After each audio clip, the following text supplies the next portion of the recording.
Hello everyone, welcome back to my channel. আমি সৌমি চলে এসেছি আজকে আবারও একটা নতুন ব্লগ নিয়ে।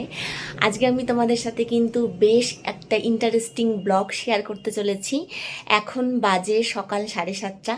আমি কিন্তু স্নান টান করে একদম ফ্রেশ হয়ে গেছি। এখন ঝটপট করে রেডি হব আর বেরোবো। আর পুরো ব্লগটা দেখতে থাকো আর সঙ্গে থাকো। খুব ইন্টারেস্টিং কিছু আজকে আমি তোমাদেরকে দেখাতে চলেছি। একদম ঝটপট করে রেডি হয়ে গেছি। এখন বাজে 9:10, এখন বেরোবো।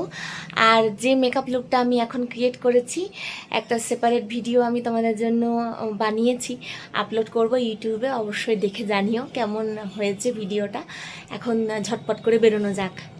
লোকনাথ ঠাকুরকে স্নান করানোর জন্য পঞ্চামৃতটা আমি তৈরি করে নিচ্ছি, আর দিদিও ওইদিকে কিন্তু টুকটুক করে ভিডিওটা করছিল।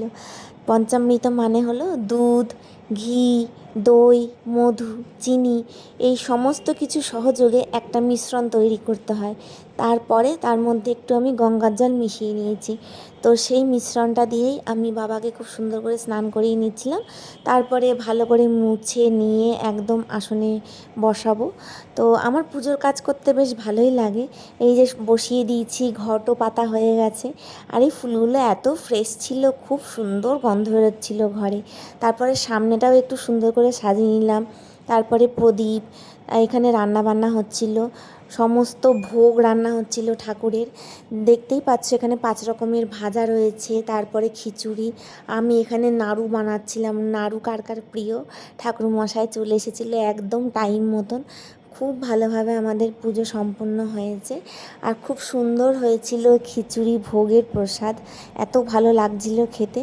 আর এই যে সমস্ত ভোগ নিবেদন করা হয়েছিল, লুচি, সুজি, পায়েস, খিচুড়ি, যে যে জিনিসগুলো বাবা খেতে ভালোবাসে সমস্ত কিছুই দেওয়া হয়েছিল। তারপরে বাড়ি বাড়ি প্রসাদ দেওয়ার জন্য সমস্ত রেডি করা হচ্ছিল। মা গুছিয়েছে, আমি, দিদি সবাই মিলে হেল্প করেছি। তো এই যে গুছানো চলছে, তারপরে আবার দিয়ে আসা হবে।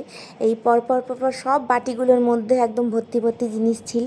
সেইগুলো নিয়ে গিয়ে আমরা প্রত্যেকটা বাড়িতে একদম লোকনাথ ঠাকুরের প্রসাদ পৌঁছে দিয়ে এসেছি। খুব মজা হয়েছে। আমি, দিদি, মা, নীলদা খুব মজা করেছি।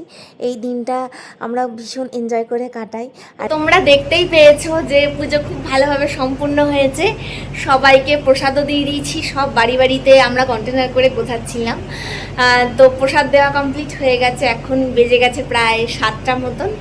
এখন হচ্ছে সব কমপ্লিট হলো আর কি। এই সবে এবার একটুখানি আমরা রেস্ট নেব। আজকের ব্লগটা কেমন লাগলো অবশ্যই কিন্তু কমেন্ট করে জানাতে একদমই ভুলো না।